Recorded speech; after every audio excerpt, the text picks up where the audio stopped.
Attorney Laura Anthony, founding partner of Legal and Compliance, a full-service corporate securities and business transactions law firm.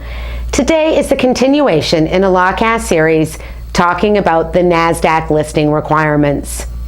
In the last LawCast in this series, I gave a brief summary of the various forms required to be submitted as part of the NASDAQ application. Today, I will summarize the application itself. NASDAQ has several listing applications depending on the circumstances of the listing sought. There are 12 different listing applications, varying from an application where there has been a change of control to switching from another exchange or other U.S. market, such as the OTC Markets, to spin-offs and, of course, an IPO. Each listing application is approximately 7 pages in length and requests detailed basic information about the company, such as its address, contact and billing information, securities attorney and auditor information, transfer agent and officers and directors, and information on the specific securities being listed, including the type, par value, and cusip number. A NASDAQ application also requires disclosure and backup documents of inquiries, investigations, lawsuits, litigation, arbitrations, hearings, and other legal and administrative proceedings involving the company, its officers or directors, or 10% or greater shareholders.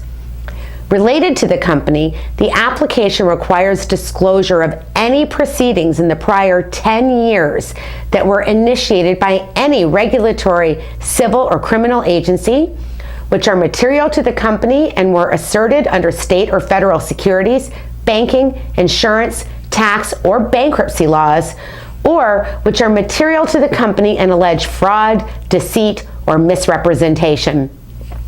Related to officers, directors, or 10% or greater shareholders, the application requires disclosure of any proceeding within the prior 10 years that were initiated by any regulatory, civil, or criminal agency, or which allege fraud, deceit, or misrepresentation and requested damages in excess of $100,000.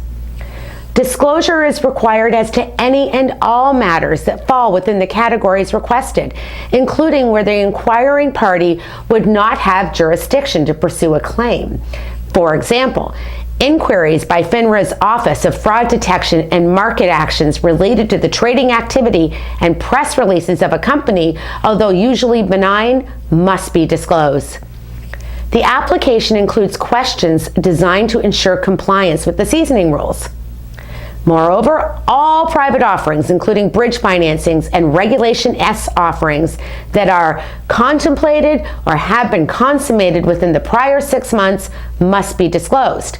A planned incomplete or busted offering may result in additional questions, and accordingly, care should be given in launching private offerings prior to a planned listing. Although NASDAQ has the right to request any supporting documents it deems relevant, certain supporting documents must be included with the application. The types of supporting documents vary depending on the application type.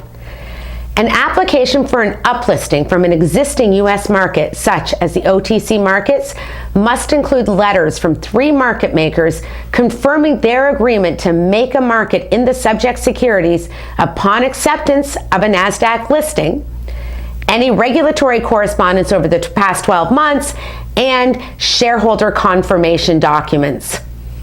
Common follow-up questions from NASDAQ when reviewing an uplisting application include a request for a Broadridge share range analysis and NOBO list, a request for a certified shareholder list, questions related to the mitigation of any going concern opinions, a request for income statement or balance sheet projections for the next 12 months, confirmation that all Sarbanes-Oxley Section 302 and 906 certifications have been made, and confirmation that the auditors have reviewed all quarterly filings in accordance with SAS 100.